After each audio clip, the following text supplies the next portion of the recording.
friends, welcome to my channel Easy Tasty Recipes. இத்தனை நாளா நிறைய டிஃபன் வெரைட்டிஸ் எல்லாம் பார்த்துட்டோம். இப்போ இந்த டிஃபன் வெரைட்டிஸ்க்கு தோதான சட்னி எல்லாம் உங்களுக்கு தெரியணும். நிறைய சட்னிகள் இருக்கு. நம்ம டே டு டே லைஃப்ல குறிப்பிட்டு ஒரு 4-5 சட்னியே தான் திரும்பி ரிப்பீட் பண்ணிட்டு இருப்போம். குழந்தைங்களும் கேட்பாங்க, ஹஸ்பண்டும் கேட்பாங்க, என்னப்பா திரும்பி இதே சட்னி செய்றியேன்ட்டு. இனிமே அந்த கவலையே உங்களுக்கு வேணாம்.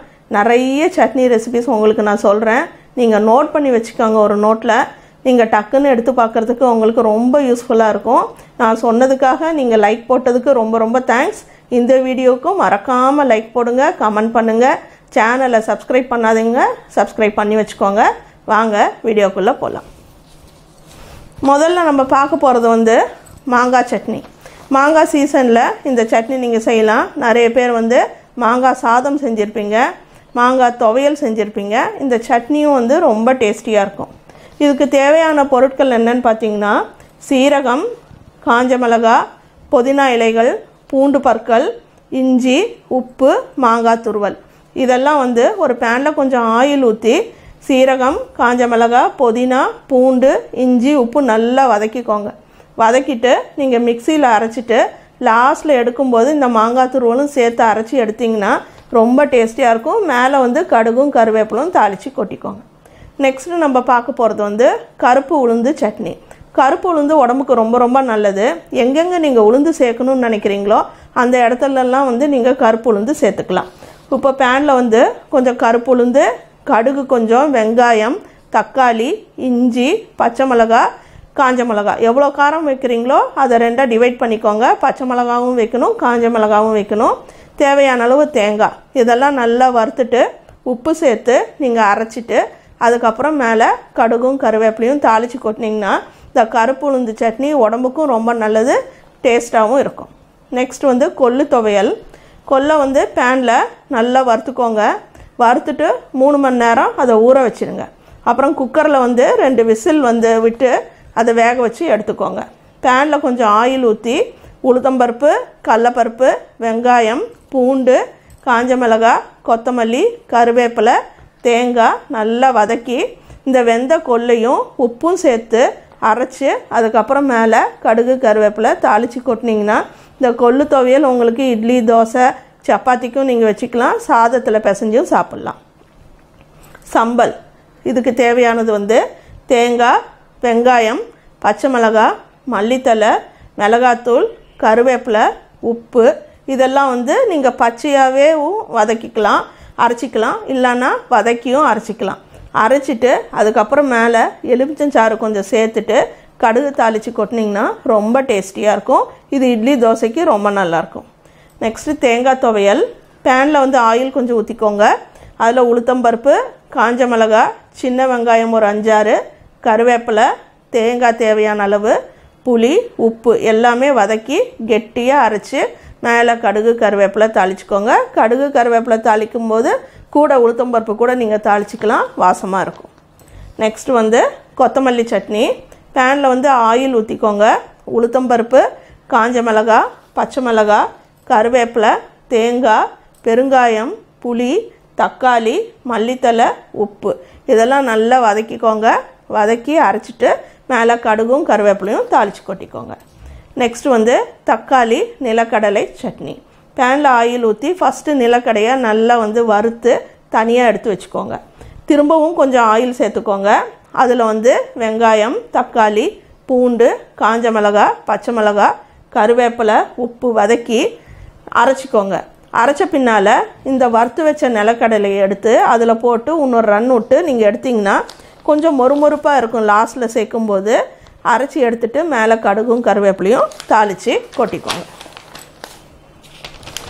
நெக்ஸ்ட்டு பார்த்தீங்கன்னா இட்லிக்கு ஒரு சால்னா. பேனில் ஆயில் ஊற்றி தேங்காய், பொட்டுக்கடலை, சோம்பு, வெங்காயம், புதினா, கருவேப்பிலை, கொத்தமல்லி தழை இதெல்லாம் வதக்கி தனியாக அரைச்சிக்கோங்க. அரைச்சிட்டு திரும்ப பேனில் கொஞ்சம் ஆயில் ஊற்றிக்கோங்க. அதில் கடுகு தாளிச்சிக்கோங்க. வெங்காயம், தக்காளி, பச்சை மிளகாய் அதெல்லாம் சேர்த்து வதக்கிக்கோங்க. அப்போ ஏற்கனவே நம்ம அரைச்ச விழுதும் இதில் சேர்த்துக்கோங்க. அதில் கொஞ்சம் தேவையான அளவு தண்ணி ஊற்றிக்கோங்க. மிளகாத்தூள், மல்லித்தூள், கறி மசால் தூள், உப்பு எல்லாமே சேர்த்து நல்லா கொதிக்க வச்சு இறக்குனீங்கன்னா இது சப்பாத்திக்கு, பூரிக்கு, இட்லிக்கு, தோசைக்கு ரொம்ப ரொம்ப ரொம்ப டேஸ்டியாக இருக்கும். ட்ரை பண்ணி பாருங்கள். நெக்ஸ்ட் வந்து தக்காளி குருமா. பேனில் ஆயில் ஊற்றி தேங்காய், பொட்டுக்கடலை, காஞ்ச மிளகாய், சோம்பு நல்லா வதக்கி அரைச்சிக்கோங்க. திரும்பி பேனில் ஆயில் ஊற்றி கடுகு, மிளகு, கருவேப்பிலை தாளித்து வெங்காயம், தக்காளி வதக்கிக்கோங்க. இந்த அரைச்ச விழுது சேர்த்துக்கோங்க. தேவையான அளவு தண்ணியும் சேர்த்துக்கோங்க. உப்பு சேர்த்து கொதித்த பின்னால் மல்லித்தலை தூவி இறக்கிடுங்க. நெக்ஸ்ட் வந்து குடமிளகாய் கிரேவி. பேனில் ஆயில் ஊற்றி முந்திரி, சீரகம், தனியா, பட்டை, தேங்காய் இதெல்லாம் நல்லா வறுத்து அரைச்சிக்கோங்க. திரும்பி பேனில் ஆயில் கொஞ்சம் ஊற்றிட்டு கடுகு, சீரகம், கருவேப்பிலை தாளித்து வெங்காயம், தக்காளி, இஞ்சி பூண்டு விழுது வதக்கி மிளகாத்தூள் சேர்த்துக்கோங்க. இந்த குடமிளகா கட் பண்ணி அதில் சேர்த்துக்கோங்க. உப்பு சேர்த்துக்கோங்க. நல்லா வதக்கி அரைச்ச அந்த விழுது எல்லாமே சேர்த்து தேவையான அளவு தண்ணி கொஞ்சம் ஊற்றி கொதிக்க வச்சு இறக்குனிங்கன்னா குடமிளகா கிரேவி ரொம்ப நல்லாயிருக்கும். சப்பாத்திக்கு, பூரிக்கு, இட்லிக்கு, தோசைக்கு எல்லாமே நல்லாயிருக்கும். நீங்கள் சாதத்துலேயும் பிசைஞ்சு சாப்பிட்லாம். நெக்ஸ்ட் வந்து உருளைக்கிழங்கு குருமா இட்லிக்கு. பேனில் வந்து ஆயில் ஊற்றி சின்ன வெங்காயம், சோம்பு, சீரகம், காஞ்ச மிளகாய், கசகசா, கருவேப்பிலை, இஞ்சி பூண்டு, தேங்காய், மல்லித்தூள், பொட்டுக்கடலை இதெல்லாம் நல்லா வதக்கி அரைச்சிக்கோங்க. திரும்பி பேனில் கொஞ்சம் ஆயில் ஊற்றி பட்டை, லவங்கம் தாளித்து வெங்காயம், தக்காளியும் வதக்கி வெந்த உருளைக்கிழங்கை வந்து பொடி பொடியாக செஞ்சு அரிஞ்சு அதில் போட்டு மஞ்சத்தூள் சேர்த்து உப்பு சேர்த்து நல்லா வந்து இந்த அரைச்ச விழுது எல்லாத்தையுமே சேர்த்து நல்லா கொதித்ததும் இறக்கிடுங்க. இந்த உருளைக்கிழங்கு குருமா ரொம்ப டேஸ்டியாக இருக்கும் இட்லி, தோசைக்கு, சப்பாத்திக்கு. நெக்ஸ்ட் வந்து மீல் மேக்கர் சால்னா. மீல் மேக்கர் வந்து சுடு தண்ணியில் போட்டு பிழிஞ்சு எடுத்துக்கோங்க. சுடு தண்ணியில் போடும்போது கொஞ்சம் பால் சேர்த்துக்கிட்டிங்கன்னா உங்களுக்கு வந்து இந்த மீல் மேக்கரோட ஸ்மெல் வந்து இருக்காது. நல்லா பிழிஞ்சு தனியாக எடுத்து வச்சுக்கோங்க. பேனில் வந்து கொஞ்சம் நிலக்கடலை, எள், தேங்காய் இதை நல்லா வறுத்து ட்ரை பேன்லேயே நீங்கள் வறுத்துக்கலாம். நல்லா வறுத்து அதை அரைச்சி வச்சுக்கோங்க. பேனில் திரும்பி ஆயில் ஊற்றி கடுகு, சீரகம், பச்சை மிளகாய், காஞ்ச மிளகாய், வெங்காயம், தக்காளி, கருவேப்பிலை வதக்கி இந்த மிளகாத்தூள், மல்லித்தூள், மஞ்சத்தூள், உப்பு, இந்த அரைச்ச விழுது எல்லாமே சேர்த்து தேவையான அளவு தண்ணி ஊற்றிடுங்க. கொதிக்கும்போது லாஸ்ட்டில் இந்த மீல் மேக்கரையும் சேர்த்து இன்னும் 4-5 கொதி வந்த பின்னால் மல்லித்தலை தூவி நீங்கள் இறக்குனீங்கன்னா இந்த மீல் மேக்கர் குருமா ரொம்ப டேஸ்டியாக இருக்கும். சப்பாத்தி, பூரி, இட்லி, தோசைக்கு எல்லாமே நல்லாயிருக்கும். நெக்ஸ்ட் வந்து உருளைக்கிழங்கு சட்னி. உருளைக்கிழங்கு வந்து வேக வச்சு சிறு துண்டுகளாக்கி அதில் வந்து எலுமிச்சஞ்சாறு, உப்பு சேர்த்து தனியாக எடுத்து வச்சுடுங்க. திரும்பி பேனில் வந்து ஆயில் ஊற்றி சீரகம், எள், பச்சை மிளகாய், கொத்தமல்லி தழை, புதினா எல்லாம் வதக்கி அரைச்சி அதை இந்த உருளைக்கிழங்கு தனியாக உப்பும் எலுமிச்சஞ்சாரும் போட்டு வச்சுருக்கோம் இல்லைங்களா, அதில் சேர்த்துருங்க. சேர்த்துட்டு கலந்துட்டிங்கன்னா உங்களுக்கு சூப்பரான உருளைக்கிழங்கு சட்னி ரெடி ஆகிடும். உங்களுக்கு பீசஸாக உருளைக்கிழங்கு வேணான்னா நீங்கள் நல்லா மசிச்சு கூட விட்டுக்கலாம். நெக்ஸ்ட்டு வந்து கருவேப்பிலை சட்னி. பேனில் வந்து ஆயில் ஊற்றி மிளகு, கடலப்பருப்பு வறுத்துக்கோங்க. இதோட புளி சேர்த்து பெருங்காயம், கருவேப்பிலை, உப்பு எல்லாம் சேர்த்து அரைக்கும்போது வெல்லமும் சேர்த்து அரைச்சிங்கன்னா உங்கள் கருவேப்பிலை சட்னி வந்து ரெடி ஆகிடும். நெக்ஸ்ட் வந்து இட்லி கடையில் இருக்கிற மாதிரி தக்காளி சட்னி. தக்காளி, புதினா, மிளகாத்தூள், உப்பு, பொட்டுக்கடலை இதெல்லாம் பச்சையாகவே நல்லா வதக்கி அரைச்சி அதில் வந்து கடுகும் கருவேப்பிலையும் தாளித்து கொட்டினீங்கன்னா நீங்கள் ரோட் சைடில் இருக்கிற இட்லி கடையில் இருக்கிற தக்காளி சட்னி போலயே இருக்கும். ரொம்ப சுவையாக இருக்கும். ஏன்னா இதில் புதினா எல்லாம் சேர்த்துருக்கோம், அதனால் ரொம்ப வாசமாகவும் இருக்கும். இப்போ வெண்பொங்கலுக்கு ஒரு கொஜ்ஜு பார்க்கலாம். பேனில் வந்து ஆயில் ஊற்றி கடுகு, கடலப்பருப்பு தாளிச்சிக்கோங்க. வெங்காயம், தக்காளி, கருவேப்பிலை வதக்கி வச்சுக்கோங்க. அப்புறம் இன்னொரு பேனில் வந்து மல்லி, கடலப்பருப்பு, காஞ்ச மிளகாய் இதை வறுத்து பொடி செஞ்சு வச்சுக்கோங்க. இப்போ இந்த வதக்கின வெங்காயம், தக்காளியோட இந்த பொடியும் சேர்த்துட்டு கொஞ்சம் புளிக்கரைசல் சேர்த்துக்கோங்க. தேவையான அளவு உப்பு, பெருங்காயம் எல்லாம் சேர்த்துக்கோங்க. பாசிப்பருப்பை கொஞ்சம் வேக வச்சு வச்சுக்கோங்க. இந்த வெந்த பாசிப்பருப்பும் இதில் சேர்த்து தேவையான அளவு தண்ணி சேர்த்துட்டு நல்லா கொதிக்க வச்சு இறக்குனிங்கன்னா வெண்பொங்கலுக்கு இந்த கொஜ்ஜு வந்து ரொம்ப சூப்பராக இருக்கும்.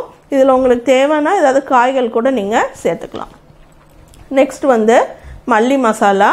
பேனில் வந்து ஆயில் ஊற்றிக்கோங்க.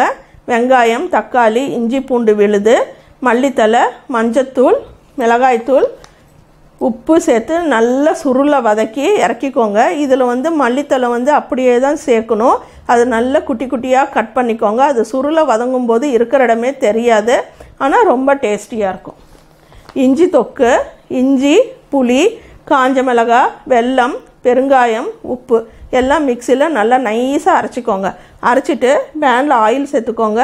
கடுகு தாளிச்சிட்டு இந்த அரைச்ச விழுதை வந்து நல்லா சுருள வதக்கி எடுத்திங்கன்னா சூப்பரான இஞ்சி தொக்கு ரெடி ஆகிடும். இது ஆர்டினரி இஞ்சிலையும் நீங்கள் செய்யலாம், இல்லை மாங்காய் இஞ்சி கிடச்சா அதுலேயும் நீங்கள் செய்யலாம். இந்த சட்னியெல்லாம் ரொம்ப ரொம்ப டேஸ்டியாக இருக்கும், கொஞ்சம் டிஃப்ரெண்ட்டாகவும் இருக்கும். இதெல்லாம் ட்ரை பண்ணி பாருங்கள். செஞ்சுட்டு உங்கள் கமெண்ட்ஸ் எனக்கு அனுப்புங்க. தேங்க்யூ.